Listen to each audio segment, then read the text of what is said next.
CJ Marks here. Welcome to the Confidence Series. We are talking with a corrections officer. This should be very enlightening. George, thanks for joining us, fam. You okay? Yes, sir. Everything's good, man. Can't complain. Excellent. Well, let's just get right to business. First question. What is confidence? To me, in my eyes, in my head, I believe that confidence is something, it's more about self-assurance more than anything. You know what I mean? Kind of like a feeling.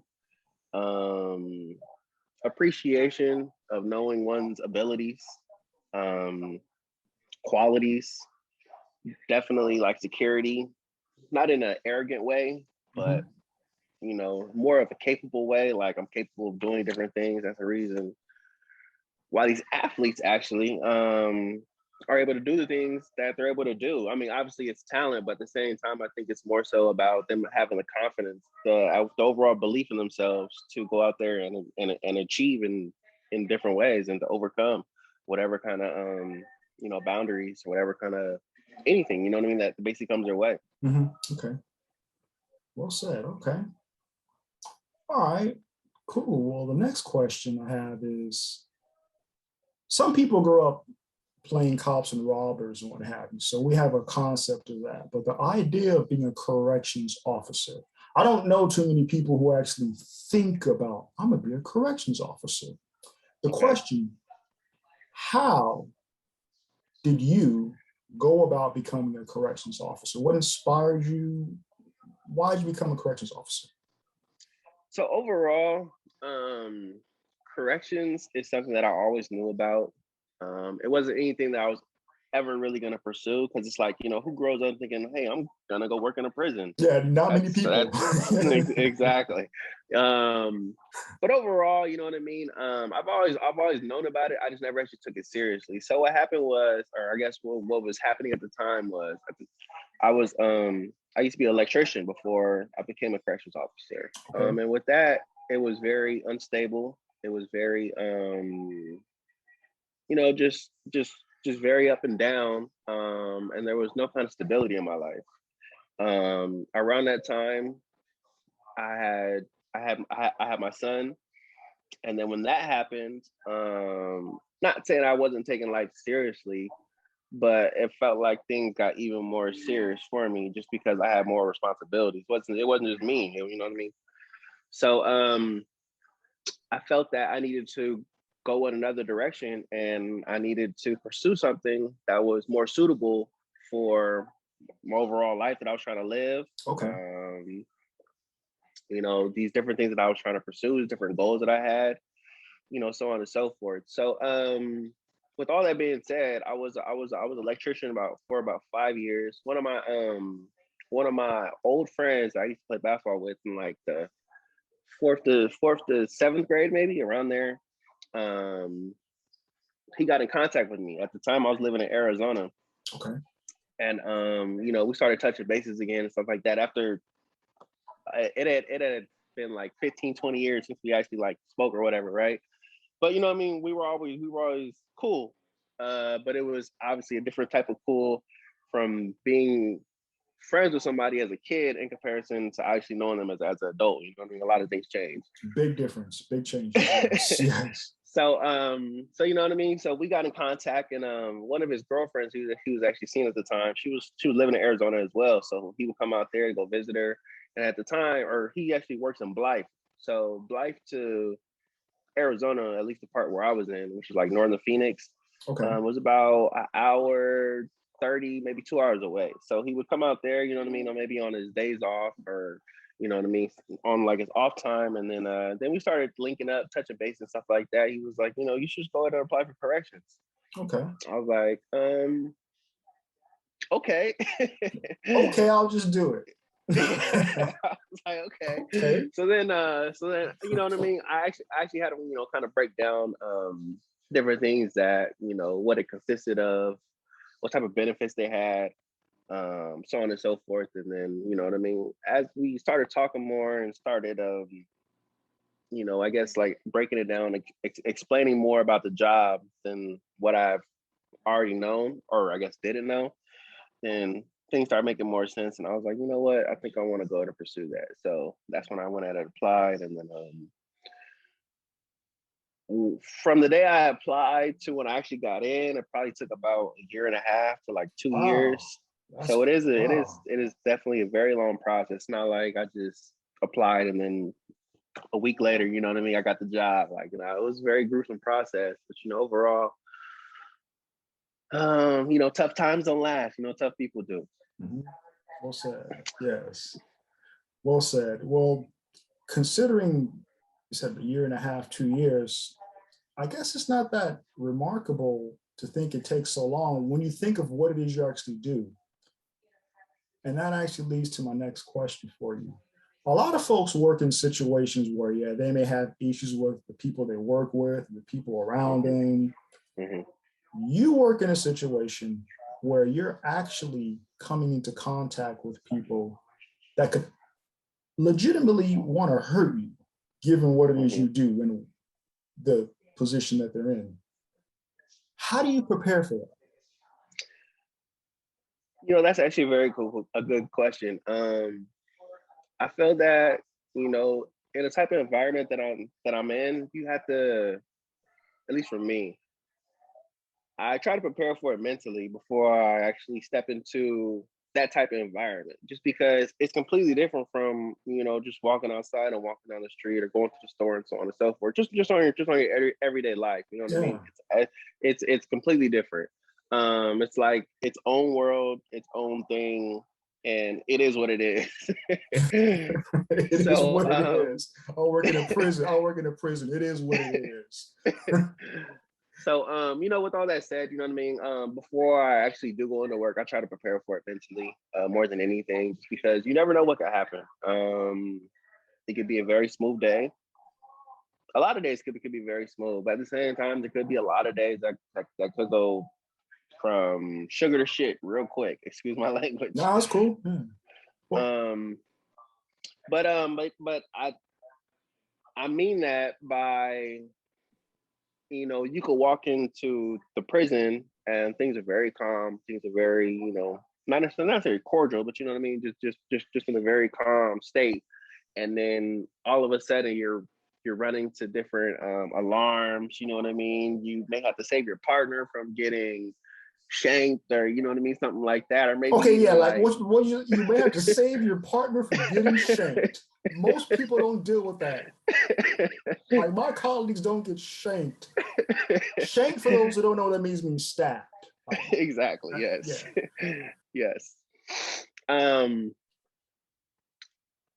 that I mean, well, okay. So let me just say it like this. Okay, so depending on where you work, because there are level 1 through 4 institutions within the state of California, Okay. uh, and every environment, every prison is kind of like its own animal in a way. You know what I mean? Like for instance, I worked at San Quentin. We already touched bases on this, but I worked at San Quentin Okay, and for just 3 months. for those who do not know, for those who aren't from California, don't know the U.S. system, San Quentin is no joke. Like Mm-hmm. San Quentin is a prison that every person in California has heard of. San, Mm-hmm. so San Quentin will be a level what Level level? 4, Level a four. level 4 institution. So it's basically the worst in the state. They actually they used to have the death penalty. Now they only have death row inmates. Death row Now inmates are they only have death row inmates. Okay. now, All right. now they only have death row inmates.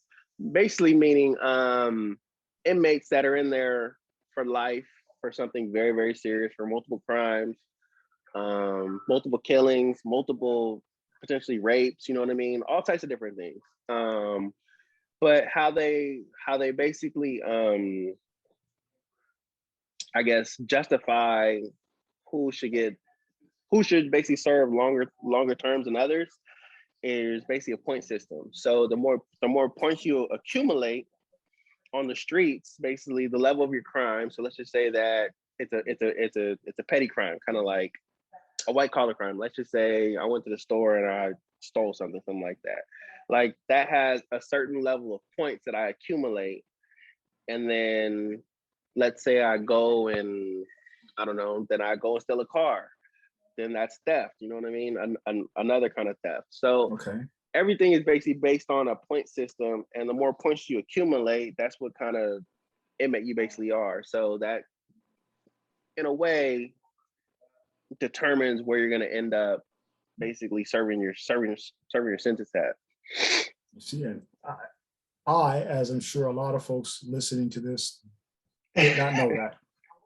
Okay. A point system which determines where you end up for incarceration. Wow. So yeah, I mean, overall, it's a very interesting lifestyle. It's definitely a very interesting position. I But to answer your question, just very straightforwardly, I think how I prepare for it, I try to prepare for it more mentally than anything. You know what I mean? Okay. Because you never know what could happen on a day-to-day basis. You never know what could happen while you're actually doing your 8 hours, 16 hours, potentially. Okay.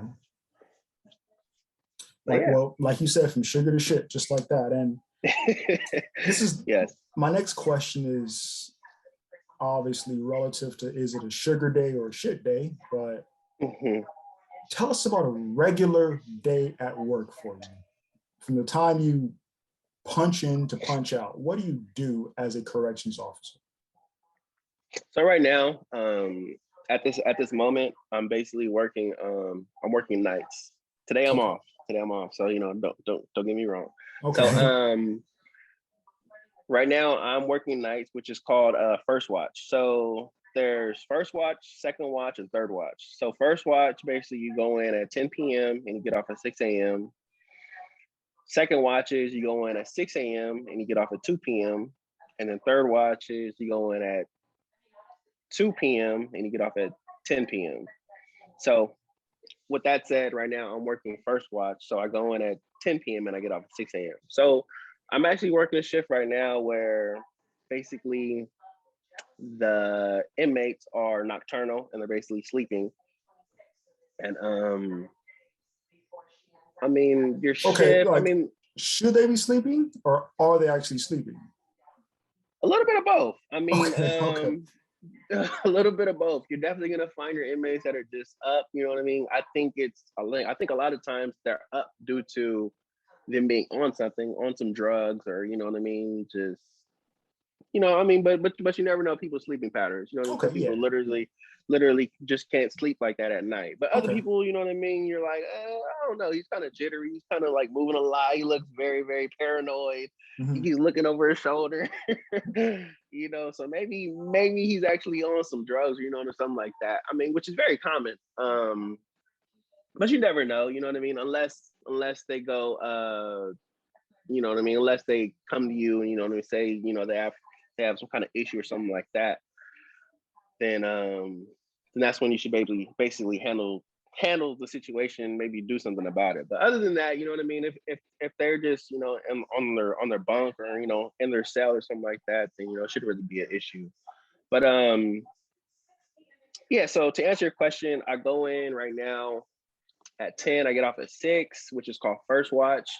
And for the most part, it's pretty quiet at night. There are a few occasions where you do have to do a little more than maybe what's expected, you know what I mean? Just because, you know what I mean, you may end up responding to different alarms, you may end up doing more than what you're, I guess, I'm not gonna say prepared for, because I think on a daily basis you're already gonna be prepared for your job. But at the same Okay. time, anything can happen, as I already said. So you know what I mean. You never know exactly how the night's gonna end up, or how the morning's gonna go. But for the most part, it's pretty straightforward. You go in. We have to do counts. So Okay. counts are basically it's just all about accountability. You know what I mean? We have to make sure that the inmates are where they are, or are where the computer says they are, really, Mhm. because there's a computer system that basically tracks all the inmates. So inmates are basically placed into different dorms or into different cells and stuff like that, and that's basically logged into the computer. So we just have to go and verify that they're actually there at night. So Okay. there's 3 counts. So the first count is at 12:30, the second count is at 2:30, and then the last count is at 4:30. Um, so as we're doing this, we basically have to enter into Psalms, and then after that, Psalms is basically it's like a computer tracking system that tells us a lot of different things. Like it actually like for instance, we could look whoever up by their CDC number.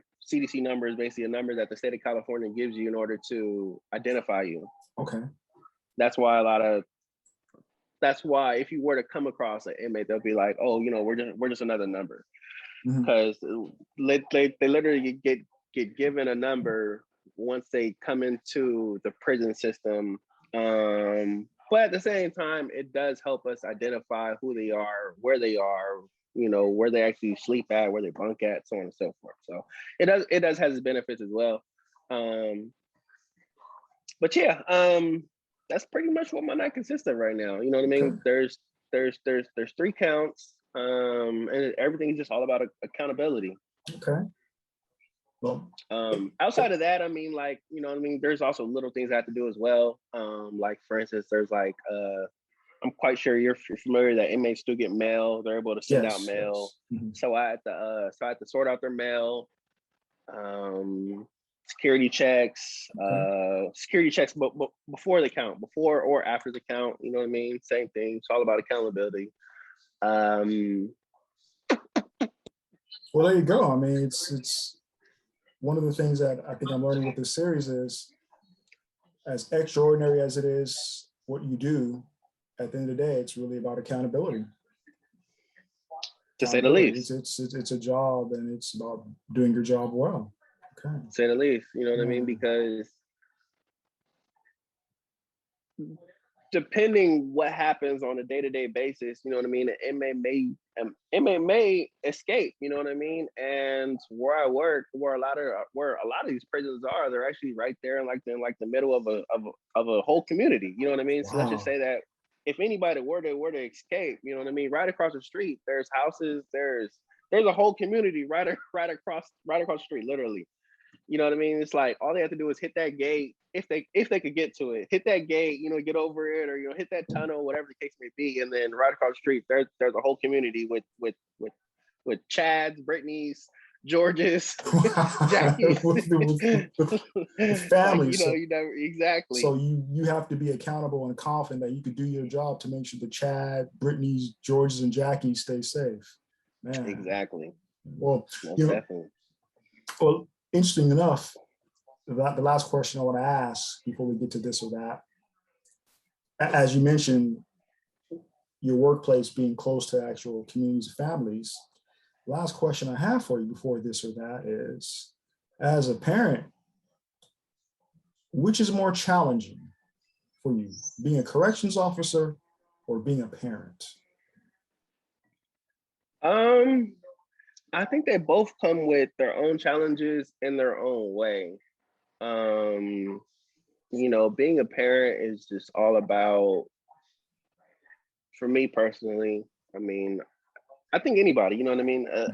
I think any parent involved in their kid's life, they definitely want to see their kid develop, you know what I mean? Develop into a good citizen, into an excellent young adult, you know what I mean, and then eventually adult, and so on and so forth. But at the same time, I mean, you definitely want to lead your kids in the right direction. And I say that because I feel like a lot of people are basically products of their environment. You know what I mean? And if kids don't have that stability, if they don't have that leadership at home, then a lot of times that's kind of what leads them to the streets and so on and so forth. Not all the time, you know what I mean? Because at the same time, there could be kids, you know what I mean, young adults that come up in a very suitable environment, you know what I mean? But at the same time, we all know life's about choices. It is. So, yes. If you come up in a very suitable environment, you know what I mean? Let's just say you come up with 2-parent household, very loving mother, father, maybe even stepfather, stepmother, so on and so forth. But you know what I mean? You just end up making the wrong choices in life, then I'm not saying that all falls on you, but at the same time, I mean, life's about choices. So if you Yeah. don't make the proper ones, then you could definitely get led in the wrong direction fast. True. End up in San Quentin or something. Yeah. You know, It's rough. It's rough. It could happen. Yeah, definitely. You know what I mean? End up in gangs and stuff like that. So I mean, you just never know. Yeah. But at the same time, I mean, I think I think overall they both come with their own challenges. I feel that what I do for work is it's what I do. It's not necessarily it doesn't necessarily define me. You know what I mean? It's just Yes. that's just my career choice in order to make a suitable living. You know what I mean?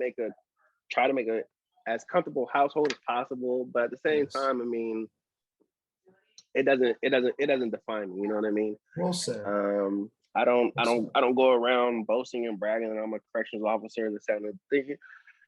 But you know, I guess in a way that's kind of another subject because I do feel like a lot of times officers they get that stigma. Oh, he's an officer, he's an asshole, and this and the third, which may not always be true. Don't get me wrong. There's definitely good and bad officers.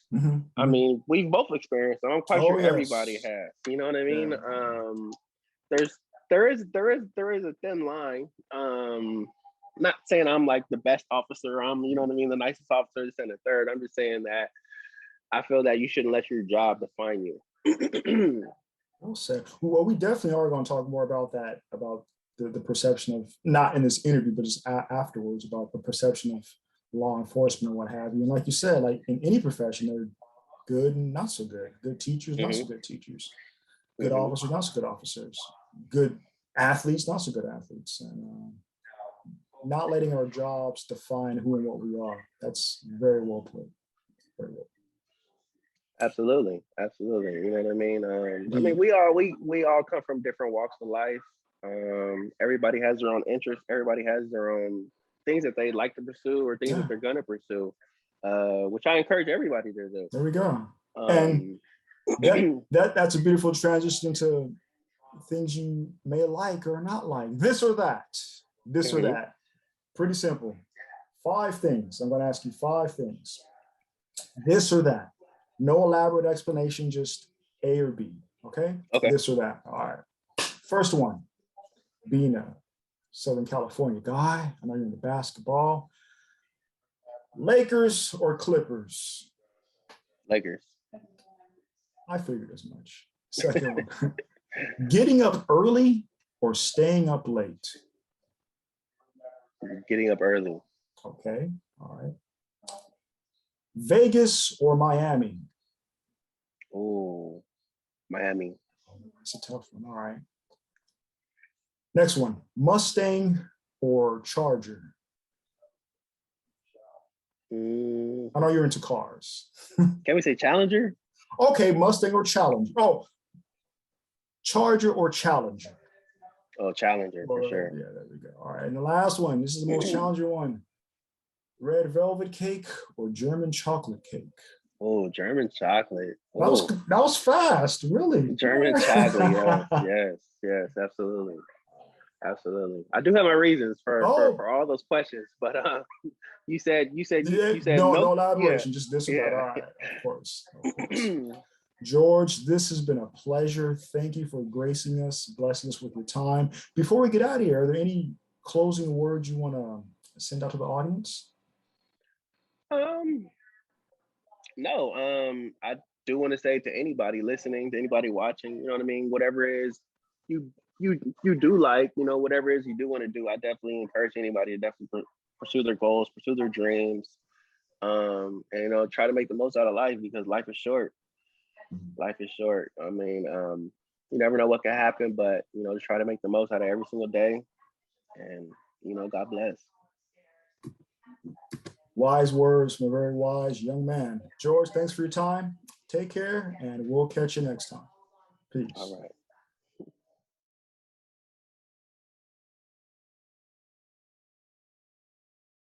To my next question. Track and field athlete, world record holder, medalist, musician, author, motivational speaker. Lex, what is giving you the confidence to do all of these things and many more? A lot of it is, you're fueled by a lot of the people who